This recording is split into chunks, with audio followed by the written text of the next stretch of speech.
Part 2, more cute animals.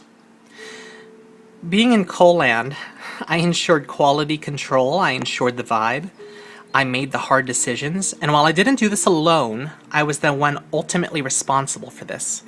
I wrote the job descriptions for all of our roles, and I created our team to assist me in my vision. And I thought that I had a lot more buy-in than I currently do. I'm also responsible for where we are today because I let go of the reins and I overpowered the team and I let other people drive. Letting people drive the car isn't a bad thing. You're all adults.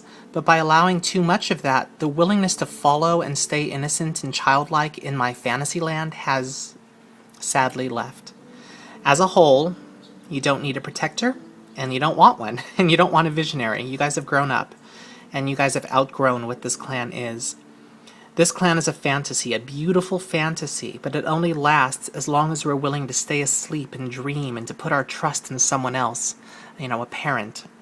That's the simple fact about how I reached that vibe. That's how I did it. There's no great secret. That's literally how I did it. I brought us together. I let you guys bond. I kept the best and cut the rest.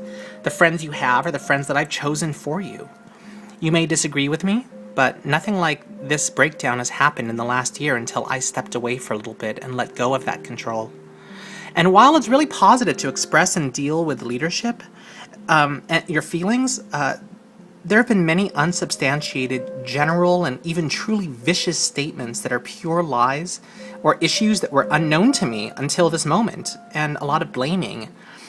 My first thought is to release a ton of internal emails and messages that completely shed light on the worst of those accusations. Saying that I've been mean backstage and I put people down?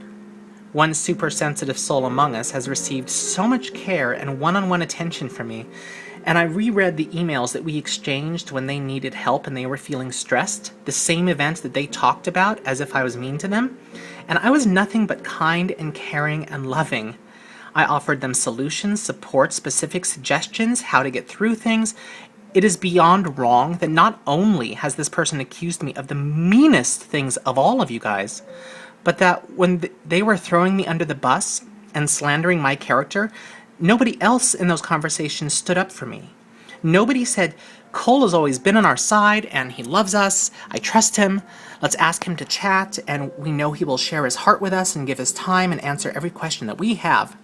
Nobody said, whatever the problems are, we believe in this vision, and we want to be shown the way. I realize that many of you have no idea what I'm talking about. You weren't involved in the situation, you like me, you like everybody else, and I'm really glad for that. The irreparable damage that I'm talking about is realizing that with some people, I'm feared, I'm resented, and I'm thought of as an overblown ego. And I'm tired of it. I've created the most transparent structure that I possibly know how to have. There is an open comment section that the clanmates have, straight to my ear, to express their concerns. I have another email that I can release regarding a concerned member and the extraordinary lengths that I went to solve a situation for them. I followed through, I discussed it with the co's, and yet, even though that assistance and kindness was the last encounter that I really had with them, they now talk about how they fear me. Did they read Objectivity 101? The co-leaders have emails. They are publicly available for anyone to talk to them about the clan or about me. I encourage it. As far as I know, people's grievances about my mistreatments never made it to them, and so certainly didn't reach me. We can start threads on forum. You can, especially elders, you can talk about issues. None of these were started until these events were all in motion. And now I've been told that I censor and I have too much control over forum. When have I ever hidden anything of any importance? Have I changed anything more than a typo or perhaps rephrased a sentence that sounded really inflammatory so that it would be more productive? And when I did do that, I would leave a note or message that person to tell them why I did that. Sometimes people have said that they feel like things are swept away or hidden or disappear on forum. Leaders have access to those materials if you want to see them. It's not a secret. It's not hidden. It's just organized and kept clean, current, relevant. That's the whole point of forums. So you can get information about recent events and discuss. And while I'm avoiding naming people, it was truly shocking that one of these comments came from a person of authority who knows better. And they know the how and the why of how it works.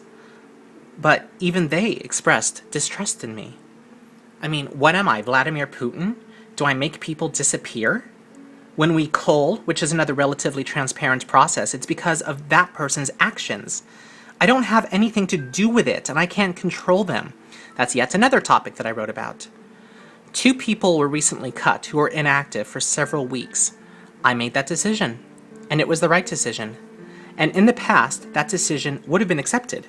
And I was very nice about letting them go, by the way, and they're welcome to reapply at any time. All they do is push a little button and push reapply. I didn't kill anybody. Moving on to part 3.